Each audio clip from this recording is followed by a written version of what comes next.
Florida teen contracts rare condition at the beach, and now her family is trying to warn others.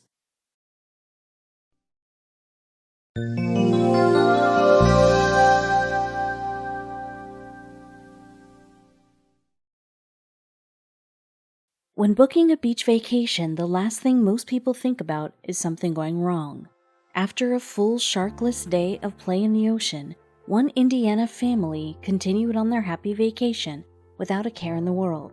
However, something in the water wasn't ready to bid them farewell, and it plunged one family member into a fight for her life. When 12-year-old Kylie Parker and her family first set off on their trip to Destin, Florida, they anticipated a vacation full of sun, sand, and relaxation.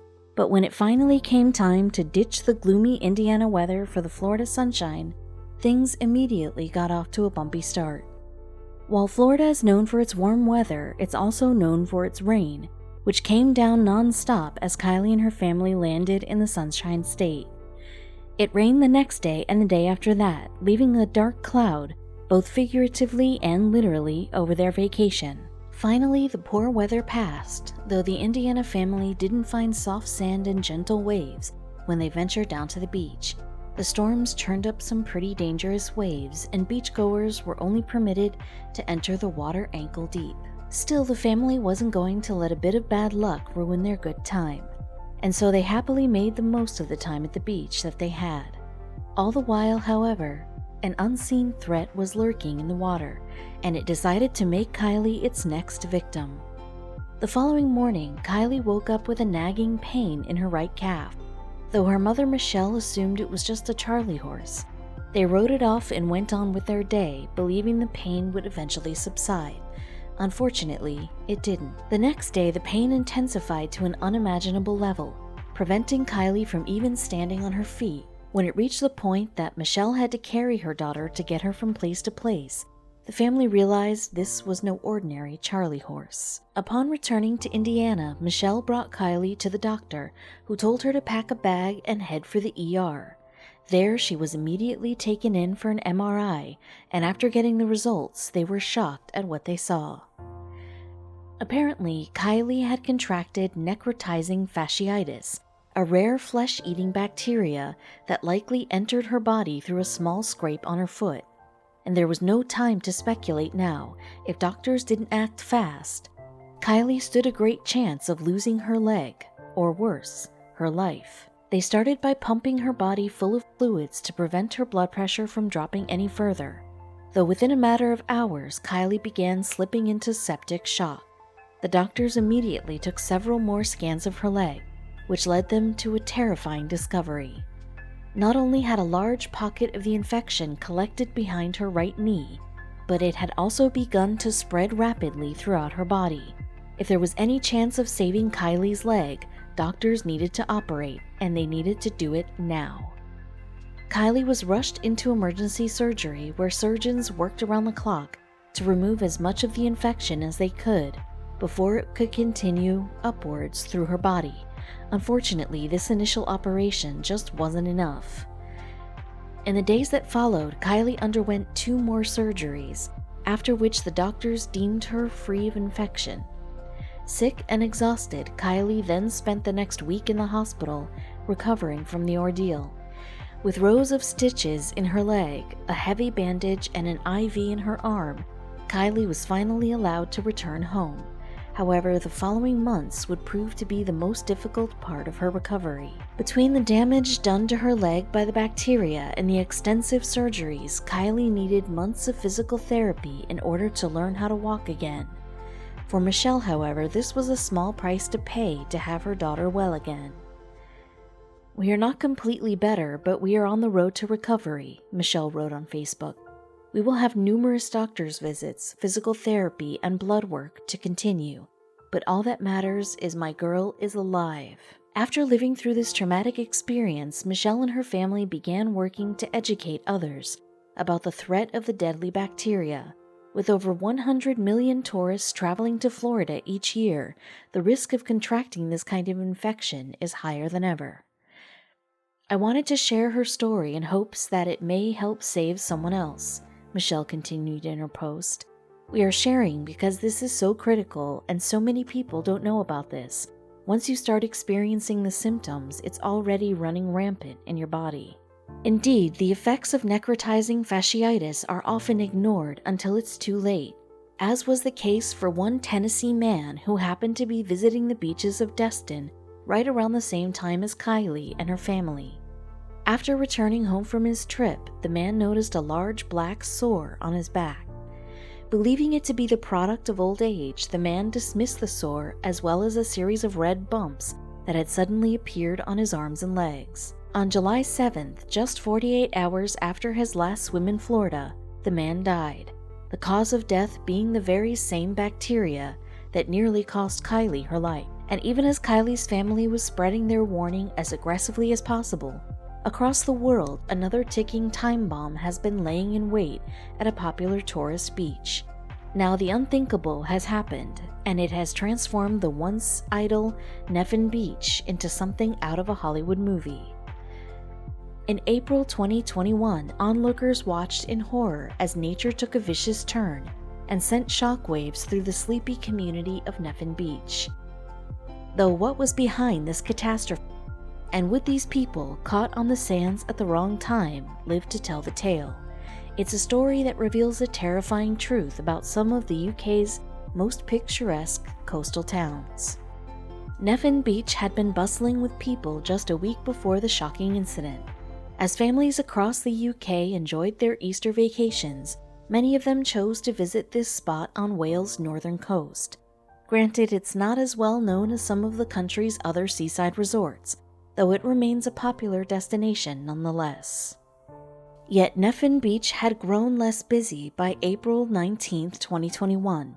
With children back at school, there were fewer families spread out across the long expanse of golden sand, and while there may have been some surfers or fishermen out in the bay, the general atmosphere was far quieter than it had been the week before. For that, at least, the people of Neffin Beach can be thankful, because in the morning, when a dreadful rumble began to echo across the sands, there was only a scattering of people present to witness it, and as a result, a tragedy of potentially horrific proportions was narrowly averted. It's lucky, really, because last week the beach was busy with it still being Easter half-term in England. One witness told the Daily Post in April 2021, "It was the busiest week we've had this year, so if it had happened then, people could have been killed." But what exactly did this witness see? After all, natural disasters are not overly common in Wales, particularly one frightening enough to send people fleeing for their lives. Might the loud rumble have been caused by an earthquake, perhaps about to tear the peaceful sands of Neffin Beach apart? Although the area is not exactly a tectonic hotspot, North Wales has experienced something similar before. Back in 1984, for example, the Llyn Peninsula, where Neffin Beach is located, shook with tremors that clocked 5.4 on the Richter scale. In fact, it was the most powerful earthquake in recorded history to ever strike mainland Britain. Or perhaps this part of the Welsh coast was about to be consumed by an incoming tsunami. After all, these terrifying waves are typically caused by earthquakes occurring offshore. Would the rumble heard by beachgoers have been the beginning of just such a disaster? Of course, such incidences are incredibly rare in the UK, though that fact would probably have provided little reassurance to those present. According to reports, it was around 11 a.m. when witnesses first heard the terrible sound. One told the Daily Post, "I was just sitting on my wall having a coffee when I heard a rumbling noise," and another individual living nearby described the terrifying moment in an April 2021 interview with ITV News. Apparently, the noise was like an earthquake. Yet it wasn't an earthquake or a tsunami that was about to strike this sleepy Welsh beach. Down on the sands, walker Amanda Stubbs was enjoying a relaxing stroll when she spotted something strange, a cluster of stones tumbling down the side of the cliff. And as Stubbs looked up, phone in hand, she witnessed an astonishing event. In moments, the slide of stones had picked up alarming speed, turning into a huge torrent of dirt and rocks. It was a landslide, one of the worst to strike the region in recent years. Still filming, Stubbs was forced to flee for her life as a pile of debris began to spread rapidly across the beach. Elsewhere, a dog walker looked on in horror as the cliffside fell away. "I was here when it happened. I saw it come down. It was spectacular," the witness told the Daily Post.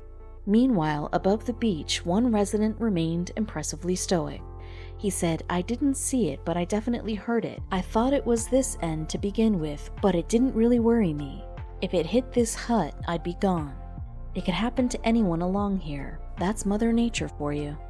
By the time the dust had settled, the landslide had reportedly spread across more than 130 feet of sand.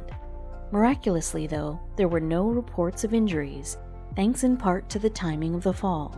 Speaking to The Sun in April 2021, local Elise Leishan said, "It is so lucky that no one was on the beach on a Monday morning. Yesterday it was full of people. They would stand no chance if they were caught by that landslide," Leishan continued. It is incredible, yet even though the disaster did not claim any lives, property owners were left reeling as their gardens collapsed onto the beach below. Later, witnesses spotted items of furniture poking out of the debris. Resident Melvin Jones has owned a property at the top of the cliff since around 2011, and the local told Yahoo News that he'd been left devastated by the landslide. Now, Jones faces an uncertain future in a house that would be impossible to sell, even if he wanted to.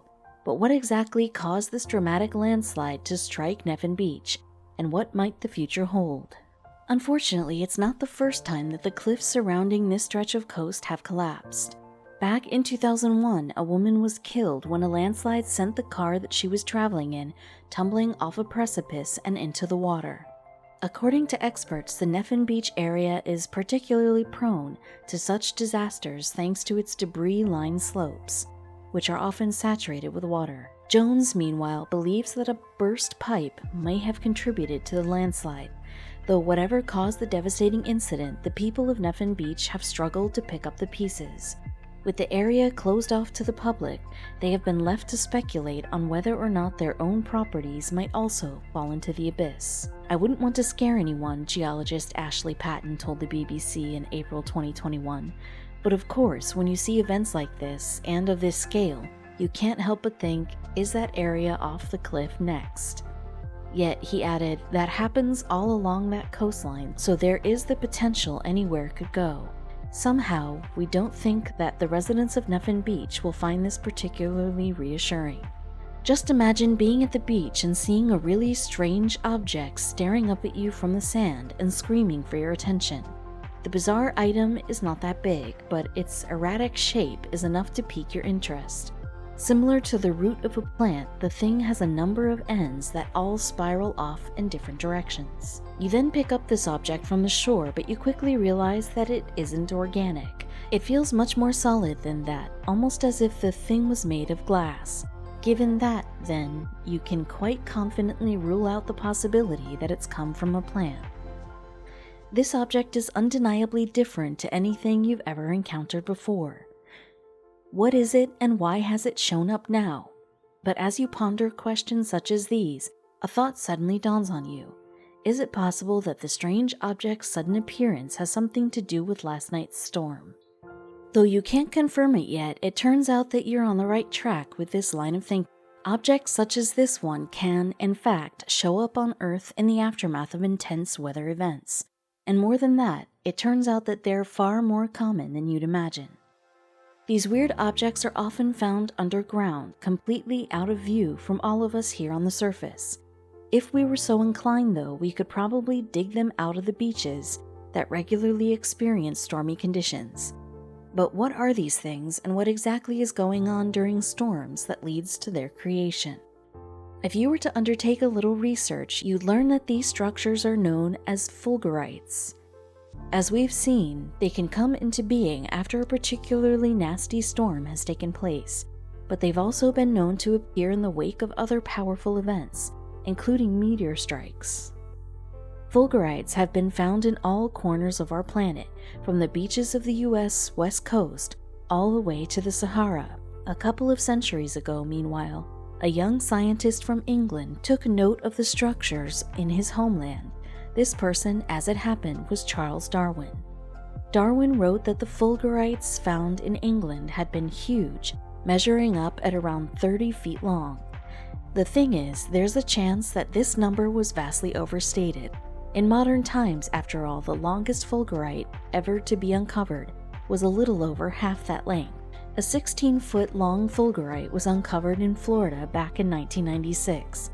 It was found by a team headed up by Martin A. Uman, a professor from the University of Florida.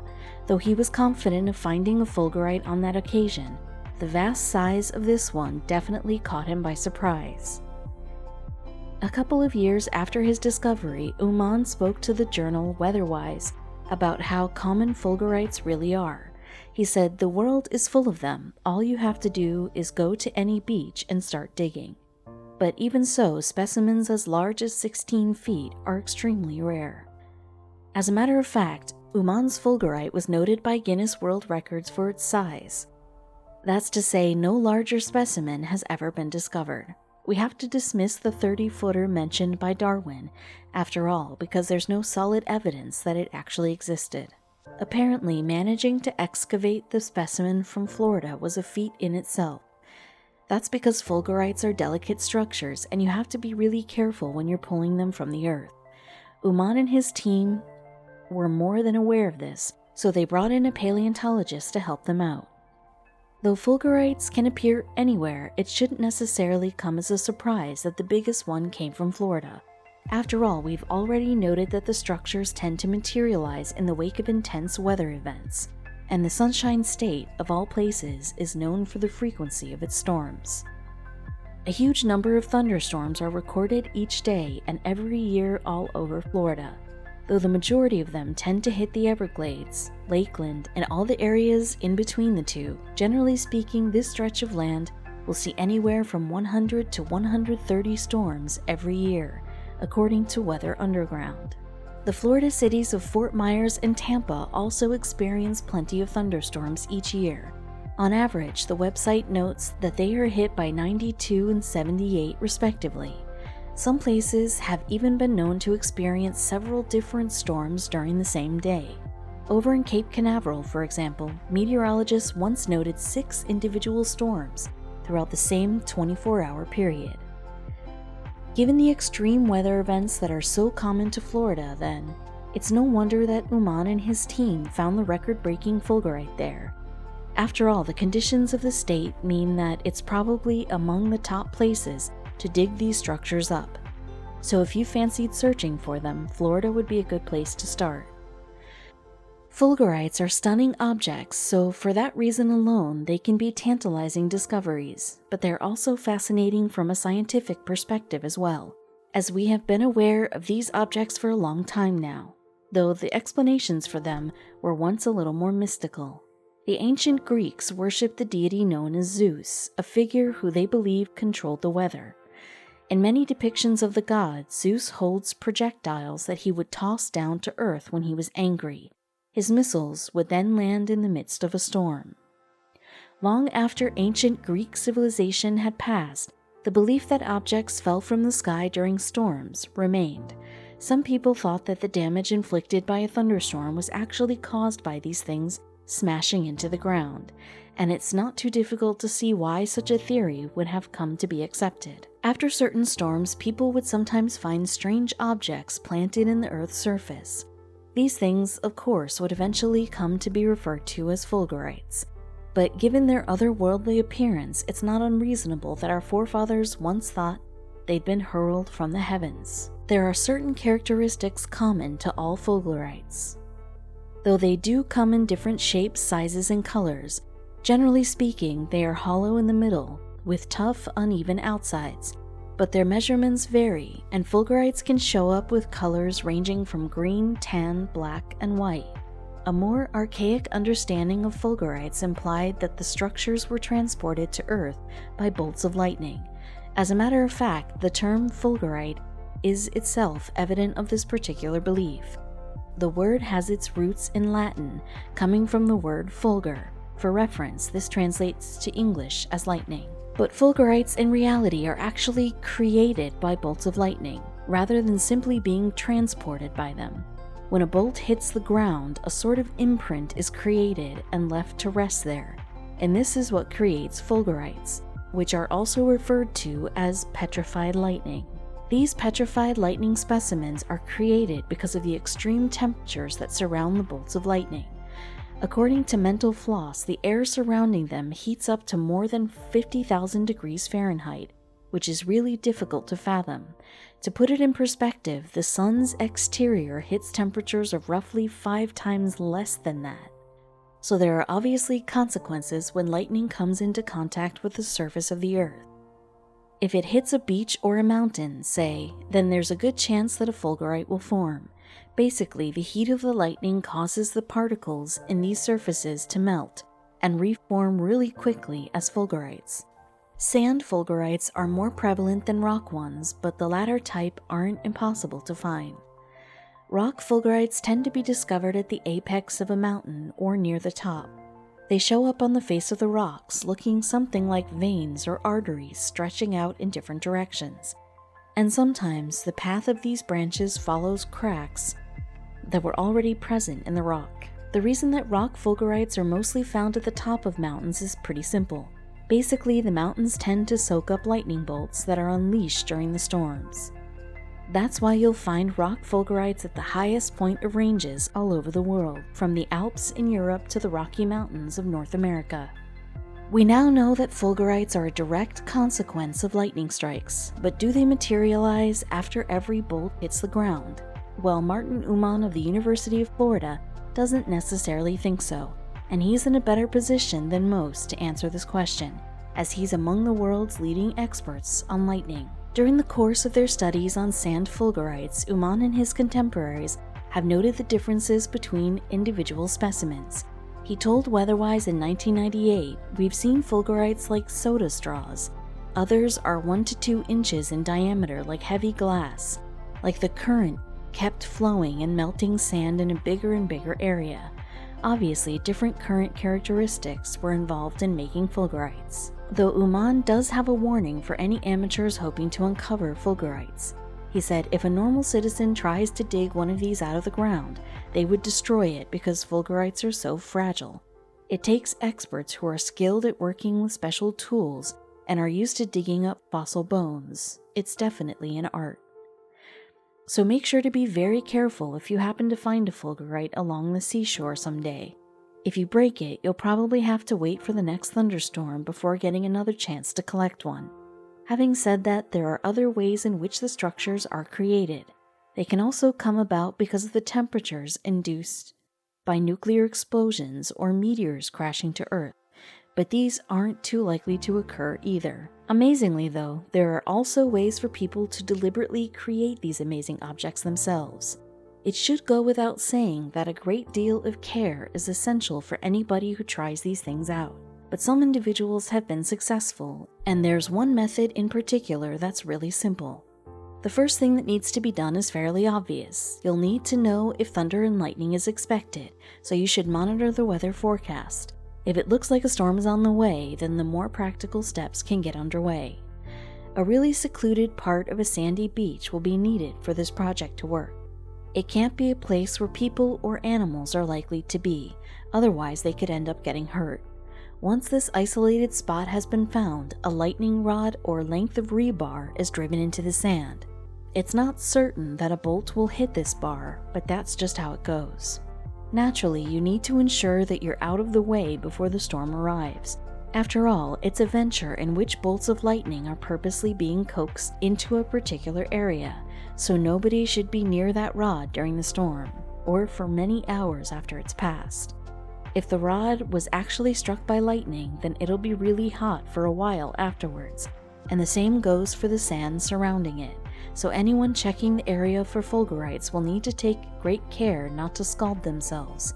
But if everything went well, then they should have a specimen of petrified lightning to show for their efforts. There's another method for purposely creating fulgurites that some people have made use of. According to Thought Co., you can use a transformer in order to create an artificial lightning bolt, which is then directed into silica material.